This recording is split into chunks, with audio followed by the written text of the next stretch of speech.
Welcome to the Hollywood Scholar. I'm Jed Morgan, and the Witcher prequel series, Witcher Blood Origin, is fast approaching, only a couple weeks away. And with every single piece of news coming out about this show, it is more and more clear how much the show is bastardizing the lore of this franchise. It's even more than I initially suspected. Initially, it was just going to be, oh, they're going to butcher the conjunction of the spheres, and that's probably it. But then they kept doubling down. In the trailer, they announced that it was going to cover the first prototype Witcher, even though the conjunction of the spheres and the first Witcher are about 1200 years apart, roughly, and more than that came with that announcement as well. With the trailer, it also said that the show would take place 1200 years before the events of the main Witcher series, which is in between the events of the true conjunction and the Witcher, the first Witcher. It actually takes place at the time of the resurrection, which is the change and turning point in human timekeeping upon the continent.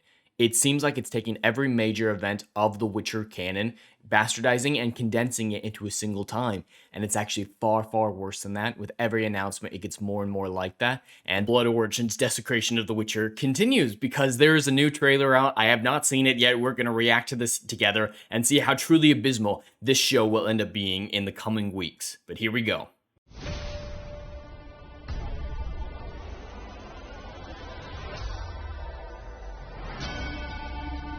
It all began 1200 years ago. What began 1200 years ago? Nothing happened 1200 years before the books besides the resurrection. Nobody knows anything about that because it's not actually a real event. It's just to keep timekeeping consistent from our world to theirs. In the Elven Golden Era, before the arrival of humans and monsters in the world. I've taken control of the entire continent. Faced with chaos, the people will always choose order. No matter the cost.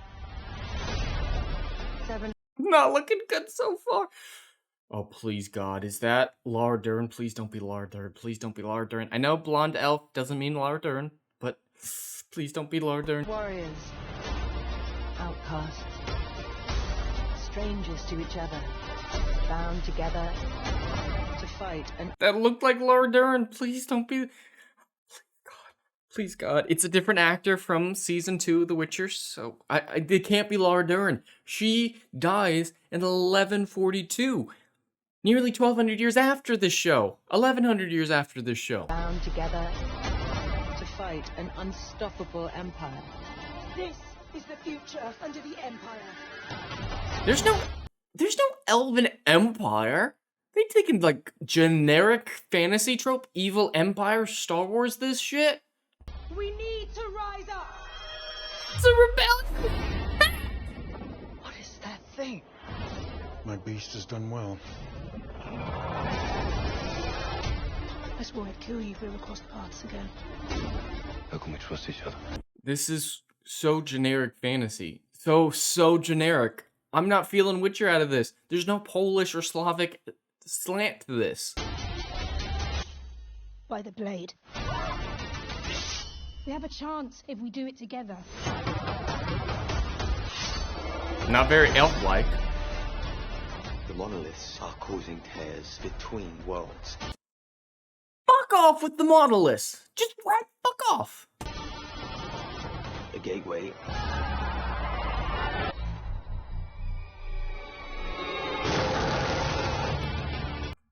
They're making it so the monoliths predate the conjunction, and the conjunction is going to be caused by Lenny Henry's character. The conjunction is a natural phenomenon, not something that was caused by an elf.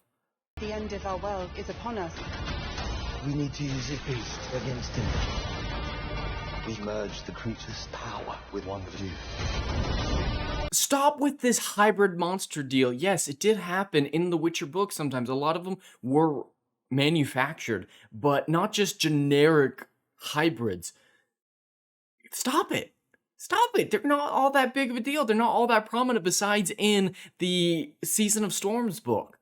And that's very, very rare, and they're more unique monsters than hybrid monsters like this shit is. Come on, big lad. We're only just getting started. Switch the gender, sexual assault. All I'm gonna say. That gnome, did you see that? Gnomes don't have super strength. She needs... She needs super strength to wield that thing. Gnomes don't have super strength. To the end. To the end. There'll be no coming back.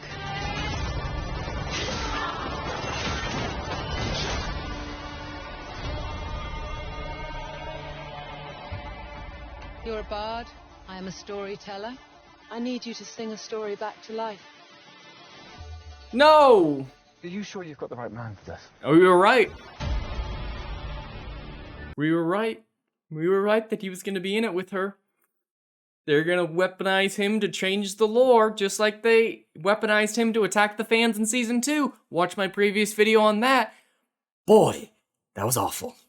While this may be an older Twitter thread, I was not aware of its presence until recently, and it has some goldies about their approach to the series and the things that they will be covering within the show. So 10 things that we need to know about the Witcher Blood origin. First, it takes place 1,200 years before the time of the Witcher books. Same thing that I said, roughly the time of the resurrection. Kind of a problem because really the resurrection isn't something that we want to know about. It's really just Jesus Christ. I'll be covering that in my upcoming Witcher lore video series coming out, the first part, this Wednesday in a couple days now. So that one is concerning when you compare it to these other ones. Part 2, we'll get to see the golden era of the elves before the arrivals of monsters men. That's actually what it should be covered, but years before that, 1,200 years before the events of the Witcher book, there were already humans and monsters for about 300 years, 200 years, depending on exactly when this takes place. Kind of a problem, and they're not actually showing a distinction between pre- and post-conjunction elves because the conjunction affected them on a fundamental level, which changed them into what we know from the Witcher series that made them basically pointy-eared humans. Before the conjunction, they were a lot more than that, a lot more powerful than that. So they're not actually showing the golden age. They're just like, oh yeah, they have kingdoms. Are they as powerful as they should be? No, so that's a problem. This one's not really a big deal. It's just, oh, important things are going to happen, whatever. This one is very concerning. It's saying it's going to cover the conjunction of the spheres, just like I was talking about.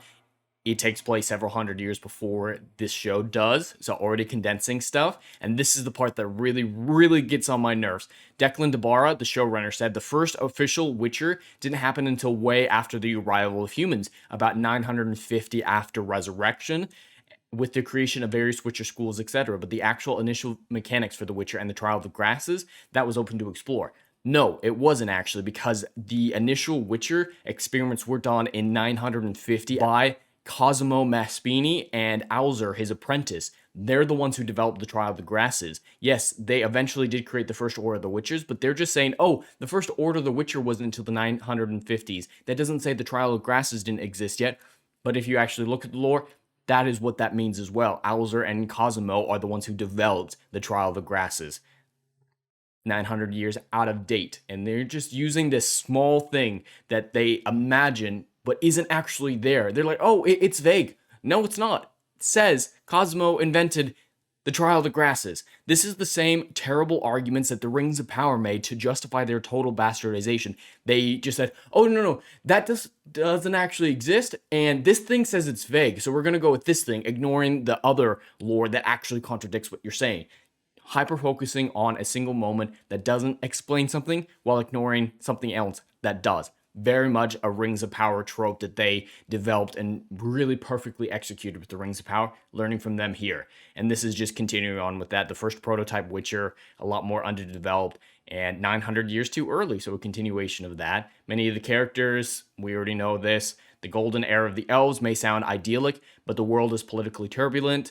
Explains that there are 3 kingdoms, and they've been at war for 1,000 years, with the dwarves being driven out to the mountains. So this is actually sort of a problem, sort of not. There were race wars going on at this time. The gnomes, the dwarves, and the elves were constantly battling each other, but there weren't any references to 3 kingdoms of elves at this point, because the elves are post-conjunction at this point, so they're already dealing with humans. But even after the Age of Migration, when the elves arrived in the continent, before the conjunction of the spheres, they were pretty uniform. The Ain Shea were pretty uniform. Whether or not that's before or after the Ain El broke off and went to their other parallel universe and built Tir Nalia, 3 kingdoms shouldn't be the case. But that one is a little bit more vague. I will give them that one. That one is vague enough that I can see a justification for this one. And this is probably the worst one in here. Expect to see destiny at work once again. We have a character who's crucial in the books in terms of their prophecies. They mention a prophecy that becomes very important in the work of Sapkowski's books. That is a reference to Ithlin's prophecy, which takes place several hundred years after the conjunction of the spheres as well. So that is another event that I hadn't previously predicted would be covered in this series. It is condensing every single important moment of history over the course of well over 2,000 years of history into a single time where nothing really should be taking place. That is this bastardization. This is Rings of Power marketing. This is Rings of Power mentality. This is Rings of Power to an utter T. And I'm not okay with this. So I will be watching this show to break down the lore breaks, and in a separate video actually be breaking down the writing aspect of it as well. But before all that, I have a series of Witcher lore videos that will be coming out weekly on Witcher Wednesday starting this Wednesday, December 7th. Tune in for that if you want more detail on some of the stuff that I mentioned here going on. The movie web has this interview with one of the actors for Blood Origin who pulls another Rings of Power. This is Rings of Power to a T, like I've said so many times. This actor is like, ooh, this is the first time we've seen a diverse person in a show. Oh, I'm so excited for my nieces and nephews to see a diverse person on screen. They're pulling the same stuff. Every time something like this happens, they act like it's the first time it exists. Like Black Panther being marketed as the first black superhero movie ever, erasing the fact that Blade existed and saved Marvel from bankruptcy. Blade is perhaps the most influential superhero movie in history. Without Blade, probably no X-Men, probably no Iron Man, probably no Avengers, probably no Black Panther. There probably would have been a Spider-Man series without Blade, but Blade saved Marvel from utter bankruptcy. And they erase that for the marketing campaign of Black Panther. They're doing the same thing here. Every time there's a new fantasy series that's a little bit diverse, they're like, oh, this is the first time that there's diverse people, and I'm so happy that people can see black people on screen or whatever it is. It's not about the color of the skin. It's about the content of their character. It's so simple. I want well-written stuff that makes sense within the lore and continuity of a universe. For example, with the upcoming Rats spinoff, I've actually said that one of the characters, Missile, I'm very much okay with her being black because her character comes from the southern reaches of the Nilfgaardian Desert. And down there, it's way more geographically canonical for there to be more diverse, more black-oriented people down in that region because that's how the actual Earth evolved as well. So I'm totally okay with a potential race swap with Missile because it makes sense within canon. This doesn't necessarily make sense within canon. So that's what this criticism is about. It was never about racism, and they will never understand that. And so pulling on this hat trick from Rings of Power is not going to work for them as well as they'd hoped it would be. The word of mouth will soundly destroy Witcher Blood Origin, as I have no doubt will be the case with Rings of Power Season 2, Witcher Season 3, the Rat spinoff. These franchises are dead because of this behavior that they perpetuated, because of the racism first aspect, the bastardization of the lore, the attacking of the fans. It's stuff that we've seen before, and it never ends well for these studios. But anyway, that's all I have for today. I'd love to hear your thoughts in the comments below. Please like and subscribe, and I'll see you in the next video. Anon.